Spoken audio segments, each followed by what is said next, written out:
अस्सलाम वालेकुम। मैं हूं आपका दोस्त राय सुल्तान और आप देख रहे हैं सुल्तान पॉइंट। आज मेरा मुल्क 75 साल का हो गया है, लेकिन फिर भी मेरे मुल्क में हुक्मरान बदले, हुकूमतें बदली, हाकिम बदले, वज़ीर बदले, मशीर बदले, सब कुछ बदला। अगर नहीं बदला तो मेरे मुल्क का निज़ाम नहीं बदला, मेरे मुल्क का गरीब नहीं बदला, मेरे मुल्क की आवाम नहीं बदली। आज 75 साल होने के बावजूद भी मेरा मुल्क हमेशा पस्ती का शिकार रहा। इसकी क्या वजह है ये जानते हैं हम लोगों से कि क्या वजह है कि हमारा मुल्क हमेशा पस्ती का ही शिकार रहा है। क्या वजह है कि हमारा मुल्क कभी तरक्की नहीं कर सका। तो आइए जानते हैं लोगों से। अस्सलाम वालेकुम। वालेकुम सलाम सर, मेरा नाम खालिद है। मैं ये स्टॉल लगाया जश्न आज़ादी का जी। तो कम से कम मुझे 44 मेरी एज है। मेरे बड़े भी यहाँ पे रहते हैं, माई बाप बुज़ुर्ग बहन भाई सब कुछ यहाँ पे रहते हैं, पाकिस्तान में हम लोग रहते हैं। और ये देख ले कि 90 के बाद उसके बाद आपके मुल्क में आज तक तरक्की नहीं कभी भी की। तो क्या वजह है कि हमारा मुल्क तरक्की नहीं कर सका। हमारा मुल्क तरक्की क्यों नहीं कर सका? बेसिकली इसके इशू ये कि आपके लीडर जो हुक्मरान है वो सही नहीं है, करप्ट है। मुशर्रफ के दौर में सबसे अच्छा कारोबार था, हिस्ट्री में सबसे इतना कारोबार था आप सोच नहीं सकते। हर बंदा खुशहाल था। मेरी शॉप थी उस वक्त 94 में ना, नारगली शॉप थी, तो इतना काम था, बहुत ज़्यादा कारोबार होता था। उसके बाद आए वो नवाज शरीफ साहब, उनके आगे दौर में कारोबार डेड हो गया। उसके बाद वो आया जरदारी, उनके दौर में कारोबार बिल्कुल ज़ीरो बटा ज़ीरो हो गया। अब देख लें महंगाई, आप देख लें 650 का घी है, कोई चीज़ देख लें यही 150 170 का मिलता था पैकेट केजी। अब देख लें, अब क्या करें, 70 रुपये किलो आटा है। अब स्टॉल लगाने के लिए वो भी पैसा चाहिए, कहीं मैं रशियन सैलड का काम करता हूँ, उधर भी पैसा चाहिए। कोई चीज़ देख ले, कारोबार बिल्कुल डेड कर दी इन लोगों ने। 75 ईयर्स आज़ाद हुए, लेकिन हमारे से जो मिडिल क्लास से पीछे उठ रहे थे मुल्क, वो तरक्की करके हम पीछे के पीछे आ गए।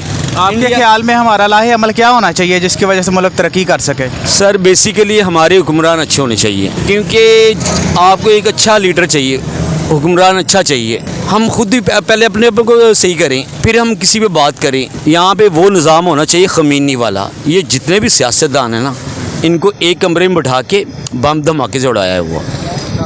इस इन्होंने मुल्क का खाना ख़राब कर दिया, कारोबार के तबाह कर दिए। हर बंदा रो रहा है, किसी से सर्वे करके पूछ ले आप, गरीब की क्या ज़िंदगी है, क्या ज़िंदगी है गरीब की, बताएं। क्या आज़ाद हुए हम लोग, आप इसको आज़ादी कह रहे हैं?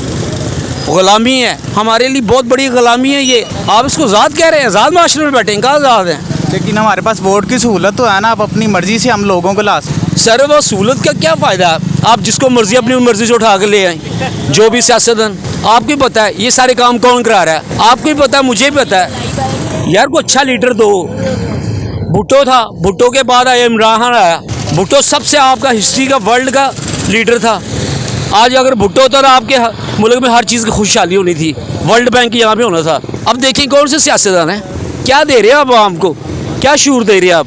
महंगाई कम की है, कुछ किया है, बताओ आवाम के लिए क्या किया है? खाने के पैसे नहीं है, कुछ भी नहीं है, ना कारोबार है, ना रोटी के पैसे हैं, ना आटे के, ना घी के। गरीब बंदा क्या करे? आप बता दें मुझे, क्या करे? डाके मारे, चोरी करे? आप लोग कहते हैं ज़ादी ज़ादी, ये ज़ादी थोड़ी है, ग़ुलामी है। फ्री बंदा 4-4 लाख का मकरूज़ है गोरों का। आपको इससे किसी से सर्वे करके पूछ लें, क्या इसको आज़ादी कह रहे हैं आप? आज़ादी इसको नहीं कहते। अपने पाँव पे खड़े हुए हैं, फिर आप जश्न आज़ादी मनाएं। ग़ुलामी आप कर रहे हो, आज़ादी आप कहते हैं नहीं, ये आज़ादी मनाने चलें। आज़ादी कौन सी? ग़ुलाम है। आप पाकिस्तानी अवाम को क्या पैगाम देना चाहें? सर पाकिस्तानी अवाम को मेरा यही मैसेज है कि देखें, जा तो हम ग़ुलामी मंजूर कर लें, तो जा फिर आज़ादी मंजूर। हम सबको एक मुठ होकर रहना पड़ेगा, इकट्ठे होना पड़ेगा, एक आवाज़ बनेंगे तो फिर आपकी तब्दीली आएगी, अदरवाइज़ कभी तब्दीली नहीं आएगी। दिन ब दिन गरीब गरीब होता जाएगा, ख़ुदकुशी करता जाएगा, मरता जाएगा, कभी तब्दीली नहीं आएगी इस मुल्क में। पहले अपने आप को ठीक करें, फिर हुक्मरानों को ठीक करें। जी तो नाज़रीन, इन्होंने बहुत ही अच्छी बात की कि जैसी अवाम होगी वैसा ही हुक्मरान होगा। पहले आप अपने आप को ठीक करें और फिर इस मुल्क के बारे में बात करें। उम्मीद है कि आपको ये इनकी बात अच्छी लगी। वालेकुम अस्सलाम। सर आपका नाम? मोहम्मद इमरान। सर आज किस वजह से हमारा मुल्क 75 साल होने के बावजूद भी तरक्की नहीं कर सका? सबसे पहले तो ये है कि हमारे हुक्मरान जिस तरह आते हैं उसी तरह हमारा नीचे वाला तबका भी उसी तरह है। आम आदमी भी पिसा हुआ है और जो ऊपर है वो भी पिसा हुआ बंदा। और जहाँ पे आपका डॉलर या पेट्रोल 5 रुपये महंगा होता है, यहाँ पे चोर बाज़ारी शुरू होती है। लोग हर चीज़ के ऊपर 10-10, 20-20, 50-50 रुपये बढ़ा देते हैं और हम लोग फंसे हुए हैं दरमियान में, कोई पूछने वाला नहीं है। गवर्नमेंट अपने लेवल पे आती है, अपने लालच को लगे हुए हैं। नीचे वाला गरीब बंदा जो है वो बिल्कुल पीछे से पीछे जाता जा रहा है और मौशियत इतनी तबाह हो गई है कि जितना हमारा ये 14 अगस्त के हवाले से भी हमारे कायद रहमतुल्लाह साहब ने आज़ादी के नाम पे मुल्क लिया, हम लोग उतना ही पीछे जाते जा रहे हैं। कोई पूछ नहीं रहा, हर बंदा अपनी दौड़ में लगा हुआ है। कोई ये नहीं देखता कि लो जी ये हमारे मुल्क का क्या हाल हो गया, हमने क्या करना है, किस चीज़ को कंट्रोल करना है। सिर्फ अपनी दौड़ में लगे हुए हैं और गरीब बंदा बेचारा अपनी 2 वक्त की रोटी के लिए भी परेशान हो चुका हुआ है। सर, इन हुक्मरानों को भी तो लाने वाले हम ही हैं ना। बिल्कुल हामी हैं, लेकिन जब ये आते हैं वोट लेके तो इनका कुछ और मंशूर होता है। जब सीट पे आ जाते हैं तो फिर इनकी अपनी दौड़ लगी होती है। गरीब बंदा वहीं के वहीं उससे किए हुए वादे जो ये लेके आगे आते हैं उसको वहीं पे धकेल देते हैं। फिर वो उनके अपने आगे मंशूर शुरू होते हैं। हम लोग वहीं के वहीं पे खड़े हैं। जो 70 साल पहले थे अब भी वही निज़ाम है। ये तो अल्लाह ताला की मेहरबानी है कि हम लोग आज़ाद फिर रहे हैं। अल्हम्दुलिल्लाह, अल्लाह का ज़ात का शुक्र है। बाकी अल्लाह ताला हमारे मुल्क का हाफ़िज़ नाज़िर है। Thank you.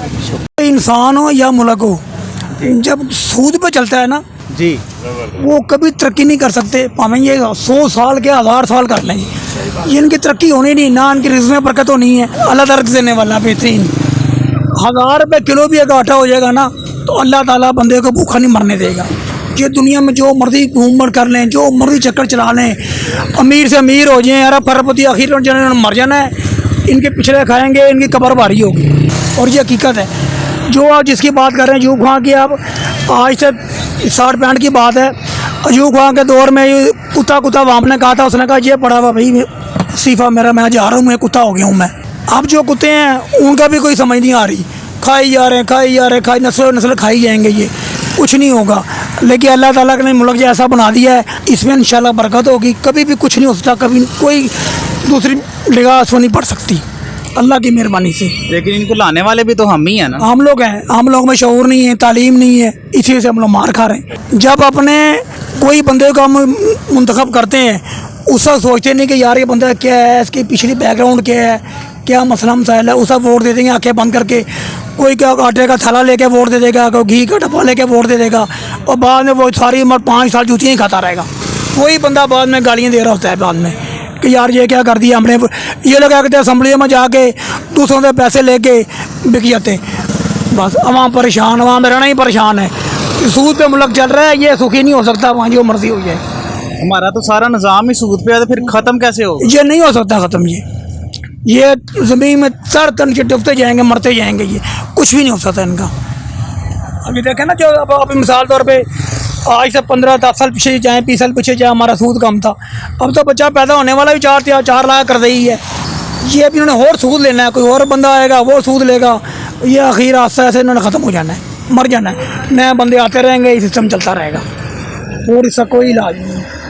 अल्लाह पे भरोसा करो, तवक्कल करो, दुआ मांगो, अल्लाह पाक को नया बंदा खमीनी जैसा को ले आए, रोज़ तकरीबन 100-150 बंदा खाए, वो रात खा के सोए, तो फिर मुल्क का हल है इसका, और कोई हल नहीं। अपनी नई नस्ल को क्या मशवरा देना चाहेंगे? नहीं, सिर्फ ये देंगे आप तालीम हासिल करें, अपने आप में शऊर पैदा करें। जिस बंदे को वोट आप दे रहे हैं उस बंदे के बारे में सोचें कि ये बंदा इनके पिछले क्या करते थे, क्या ये बंदा क्या काम करते हैं, बंदा बेईमान है, फ्रॉडी है, क्या है, सोच समझ के वोट दें ताकि नई नस्ल आगे आए, वो कुछ मुल्क के बारे में सोच ले तो बड़ी बात है। चलें, ठीक हो गया, बहुत बहुत शुक्रिया। सर, आज पाकिस्तान को 75 साल हो गए आज़ाद हुए, लेकिन फिर भी ये पस्ती का शिकार है। आप इसके बारे में क्या कहना चाहेंगे? बस हमारी दुआ ये है कि अल्लाह ताला कोई नेक बंदा है जो इसको निज़ाम सही चलाए, और हमारी अवाम को भी अल्लाह नेक हदायत फरमाए कि ये सीधे रास्ते पर चलने की अल्लाह इनको तौफीक दे। बाकी बात ये है कि जो भी काम ठीक करेगा वो ठीक है, लेकिन आज आपको पता ही है हालात कैसे जा रहे हैं। हर बंदा गुर्बत का शिकार है, बेरोज़गार है, किसी को कोई नौकरी नहीं मिल रही, किसी को कोई मजदूरी नहीं मिल रही, मिल भी रही है तो वो उसका गुजारा ही नहीं होता उसके ऊपर। अपने मुल्क में जो हुक्मरान हम लाते हैं वो भी तो हमारे वोट की वजह से ही आते हैं। बस अल्लाह ताला उनको भी नेक हदायत दे, इसलिए वो कहता है ये नहीं ठीक है तो वो कहता है ये नहीं है ठीक। बस इनको जो भी सीट पे आ जाता है वो अगले के ऊपर उंगली करता है, भाई वो ठीक है या नहीं है। आप तो ठीक चलाएं ना अपना निज़ाम, आप ठीक करने की कोशिश करें, किसी के ऊपर उंगली ना, मैं हूँ, मैं किसी के ऊपर उंगली ना उठाऊँ, मैं अपने आप को ठीक करने की कोशिश करूँ। बस अल्लाह ताला ये हमें तौफीक दे के हमें अपने आप को ठीक करने की अल्लाह ताला तौफीक अता फरमाए। जी तो नाजरीन, इन्होंने बहुत ही अच्छी बात की कि इस मुल्क का निज़ाम बेहतर करने के लिए सिर्फ आपको ठीक होना पड़ेगा, क्योंकि जैसी अवाम होती है वैसा ही हुक्मरान होता है। शायर क्या खूब कहता है, इधर उधर की ना बात कर, ये बता के काफिला क्यों लुटा, मुझे रहज़नों से गिला नहीं, तेरी रहबरी का सवाल है। आज पाकिस्तान को बने हुए 75 साल हो गए हैं, लेकिन फिर भी पाकिस्तान पस्ती का शिकार है। इसकी क्या वजह है? इसकी सर वजह एक ही है कि पाकिस्तान तरक्की नहीं कर रहा। यहाँ पे जो सियासत है ना, यहाँ की सियासतदान जो है वो अपने पेट भर रहे हैं, सिर्फ वो अपने पेट भर रहे हैं, अपने घर भर रहे हैं, अपने बैंक बैलेंस बना रहे हैं। गरीब आवाम को कोई बंदा नहीं सोचता। तो ये जो तरक्की इसी वजह से नहीं कर पा रहे हैं कि जो जब तक सियासतदान अपने लिए आवाम के लिए अच्छा नहीं सोचेंगे तब तक पाकिस्तान तरक्की कभी भी नहीं कर सकता। और इन सियासतदानों को लाने वाले भी तो हम ही हैं। लाने वाले हम हैं, लेकिन हमने तो अपनी तरफ से अच्छा मंतखब किया है ना। लेकिन आगे से वो बेईमान निकले, उसमें हमारा तो कोई कसूर नहीं है। हमारा जो वोट है, हम वोट जो हमारे पास अमानत होती है, हमने वो देने ही देना है। वो इमरान खान हो, नवाज शरीफ हो, पीपल पार्टी हो, कोई भी हो, हमने तो देना ही देना है। लेकिन उसकी वजह ये है कि आगे वाला बंदा अगर करप्ट निकला फिर हमारा तो कोई कसूर नहीं है ना। जब एक बंदे से आप धोखा खा चुके हैं तो फिर बार बार उसको क्यों लाते हैं? हम दूसरे बंदे को लाए इमरान खान को, लेकिन आगे से फिर वो पिक गए, लोग लोटे पिक गए। इसमें हमारा तो कोई कसूर नहीं। हमने तो इमरान खान को वोट डाला है ना। अभी लास्ट में ये ज़मनी जो इंतखाबात हुए हमने इमरान खान को वोट डाला है। उसके बावजूद उन्होंने करप्शन कर लिया। उसके बाद उन्होंने आगे पीछे करके असम्बलियों में उन्होंने वोट आगे पीछे कर दिए, फिर वज़ीर आला बना दिया उसको, शहबाज शरीफ को। लेकिन अल्लाह का शुक्र, अल्लाह ताला ने फिर फतेह दी इमरान खान को, तो फिर वो कामयाब हो गए। पंजाब में हुकूमत इमरान खान की आ गई है, तो आगे भी इंशाल्लाह तरक्की करेगा। जब तक ये सब बदलेंगे नहीं ना। देखें 35 साल इन्होंने हुकूमत किया है नून लीग ने, 5 साल एक बंदे को नहीं देख सके, इनसे बर्दाश्त नहीं हुआ। 3.5 साल में उसको उठा के साइड पर कर दिया। तो मतलब ये है ना कि एक बंदा ईमानदार आया है, दूसरे उसको नहीं उन्होंने देखा, ईमानदारी से नहीं की ना। लेकिन आगे से जो बेईमान है, जिनसे पेट नहीं भर रहे, तो वो इमरान खान का साथ छोड़ गए। जो बंदा बेईमानी करता है ना, वो कभी ईमानदारी से रोटी नहीं खा सकता, हलाल को कभी नहीं खा सकता, वो हराम ही खाएगा। ये वजह। आपके ख्याल में मेरे मुल्क में ऐसा कौन सा निज़ाम होना चाहिए जिसकी वजह से मेरा मुल्क तरक्की कर सर सके? इस्लामी निज़ाम होना चाहिए। इस्लामी निज़ाम ये सियासत तो नहीं, जमहूरियत तो नहीं है। सर इस्लामी निज़ाम होगा, लोगों को शऊर होगा, लोगों को पता होगा कि हमारे दीन में क्या है। हज़रत मोहम्मद सल्लल्लाहु अलैहि वसल्लम हमारे लीडर हैं, बेहतरीन लीडर हमारे वही हैं। उन्होंने जो हमें सबक दिया है, जो उन्होंने हमें सिखाया है, जो उनके हदीस है, जो उनके सुन्नत है, हम उस पर अमल करेंगे तो तरक्की करेंगे ना। जब पाकिस्तान का मतलब ला इलाहा इल्लल्लाह पढ़ा हुआ है, फिर उस पर अमल भी तो करना चाहिए ना। यहाँ पे जो दौर है ये अंग्रेज़ी है, सिस्टम इंग्लिश चलता है, हुकूमत अमेरिका की चलती है, अंग्रेज़ों की चलती है, लेकिन पढ़ा हुआ ला इलाहा पे। ये तो गलत बात है ना। जब तक ये ला इलाहा इल्लल्लाह मोहम्मद रसूलुल्लाह का मतलब नहीं ना समझेंगे, तब तक ये मुल्क तरक्की नहीं कर सकता। पाकिस्तान का मतलब पाक सरजमीन है ना जी। तो पाक सरजमीन पे जब गुनाह हो रहे हैं, आपके सामने देख लें क्या माहौल चल रहा है, कैसे सिस्टम चल रहा है। सब लोग बुरा कर रहे हैं। कोई भी किसी की बेटी की, किसी की बहन की, किसी की माँ की इज्जत नहीं करता। जब तक ये ख़त्म नहीं होगा ना जी, तब तक पाकिस्तान तरक्की कभी भी नहीं कर सकेगा। ये पीछे पीछे जा रहा है, और ऐसे उसने पीछे ही जाना है। ये अगर निज़ाम रहेगा तो ये पीछे ही जाएगा। तरक्की तब करेंगे जब इस्लाम ज़िंदा होगा। इस्लाम ज़िंदा है, लेकिन उसके बावजूद इस्लाम को कोई मानता ही नहीं है। अपनी मर्ज़ी करते हैं, हर बंदा अपनी कर दिया, वो ऐसे कर रहा है, वो फैशन करो, वैसे कर रहा है, वो फैशन करो। ये फैशनों पे नहीं चलता। इस्लाम, पाकिस्तान बना है इस्लाम के साथ। इस्लाम का नाम अगर ज़िंदा रखेंगे तो पाकिस्तान तरक्की, अदरवाइज़ ये नहीं कर सकता। जी तो नाजरीन, इन्होंने बहुत ही अच्छी बात की कि इस्लाम के अंदर जमहूरियत नहीं है बल्कि खिलाफत है। क्योंकि मेरे नबी हज़रत मोहम्मद सल्लल्लाहु अलैहि वसल्लम को किसी वोट ने नहीं था चुना। हज़रत उमर फ़ारूक रज़ी अल्लाह ताला अन्हु, हज़रत अबू बकर सिद्दीक़ रज़ी अल्लाह ताला अन्हु, हज़रत उस्मान गनी रज़ी अल्लाह ताला अन्हु को किसी वोट ने नहीं चुना। हज़रत अली रज़ी अल्लाह ताला अन्हु को किसी वोट ने नहीं चुना। अल्लाह ताला हमें इस्लामी निज़ाम लाने की तौफ़ीक अता फ़रमाए। पाकिस्तानियों, अफ़गानिस्तान आज़ाद हो गया है, ईरान आज़ाद हो गया है। जिस दिन पाकिस्तान आज़ाद हो गया उस दिन मार्का खरासान वजूद में आएगा, और उस वक़्त हम पाकिस्तान से लेके यरूशलेम तक इस्लामी झंडे को बुलंद करेंगे। अल्लाह ताला आपका हामी और नासिर हो, आमीन। आज पाकिस्तान को बने हुए 75 साल हो गए, लेकिन फिर भी पाकिस्तान पस्ती का शिकार है। इसकी क्या वजह? जी देखें, इसमें इसकी बहुत सी वजूहत हो सकती हैं। हम किसी एक शख्स को या एक इदारे को ब्लेम नहीं कर सकते। तो हमें चाहिए कि हम वोटिंग के ज़रिए, इलेक्शन के ज़रिए ईमानदार लोगों को ऊपर लेके आना चाहिए। ना कि जो ऑलरेडी पहले से जिन्होंने लूट मार का बाज़ार गर्म किया हुआ है। बजाय उन लोगों को ऊपर लेके आने के, उन लोगों को प्रमोट करने के लिए हमें चाहिए कि हम ईमानदार लोगों को वोट दें, उन्हें ऊपर लेके आएँ, ताकि वो अपने साथ और अपने मुल्क के साथ और अपनी मुल्क की मईशत के साथ जो है ना वो सिंसेयर रहें। इससे पहले आगे भी हम भी वोटों के ज़रिए ही आवाम को, हुक्मरान को लाते हैं, लेकिन हमारा जो उसमें चुनाव होता है वो हम ये नहीं देखते। हमें चाहिए कि हम ऐसे लोगों को वोट दें, ऐसे लोगों का चुनाव करें जो ईमानदार हों, जिनका जो करैक्टर है, जिनका जो बैकग्राउंड है वो साफ़ शफाफ हो, बजाय बग़ैर किसी लालच के वो पाकिस्तान की हुकूमत करना चाहें, पाकिस्तान की बागडोर संभालना चाहें। तो हमें चाहिए कि हम ऐसे लोगों को वोट दें जो ख़ुद के साथ भी और मुल्की मईशत के साथ भी सिंसेयर हों और इसको तरक्की याफ्ता देखना चाहें। हम इस मामले में किसी एक इदारे को, किसी एक शख्सियत को ब्लेम नहीं कर सकते कि इसकी वजह से हमारी जो है ना मुल्की मईशत वो नीचे जा रही है। हमें चाहिए कि हम ईमानदार हों, ईमानदारी का मुजाहरा करें। जहाँ तक हो सके हमें प्रमोट करना होगा कि कौन ईमानदार है, उनको हम ऊपर लेके आएँ। अस्सलाम वालेकुम। वालेकुम अस्सलाम। आपका नाम? मोहम्मद फ़हद बेग। आप यहाँ क्या कर रहे हैं? मैं अपने हॉकी स्टेडियम के लिए जा रहा था, मैं हॉकी खेलता हूँ। अच्छा, तो आप पाकिस्तान के बारे में क्या जानते हैं? मैं क्या जानता हूँ, मतलब कि मैं पाकिस्तान को आज़ाद हुए 75 ईयर्स हो गए और पाकिस्तान में कोई तरक्की नहीं है इस टाइम, क्योंकि वज़ीर आज़म जो है वो शहबाज शरीफ है, इसलिए शायद।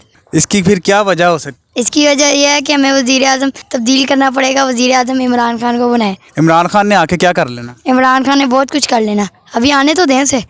आगे 4 साल तो रहा है। वो 4 साल वो सेटल करने में टाइम लगता है ना, वो कहते हैं सेटल करने में टाइम लगता है। आप इमरान खान को कोई पैगाम देना चाहेंगे? मैं इमरान खान को पैगाम देना चाहूँगा कि हम सबकी सपोर्ट्स आपके साथ हैं, डोंट वरी, आपने घबराना नहीं है सबसे पहले।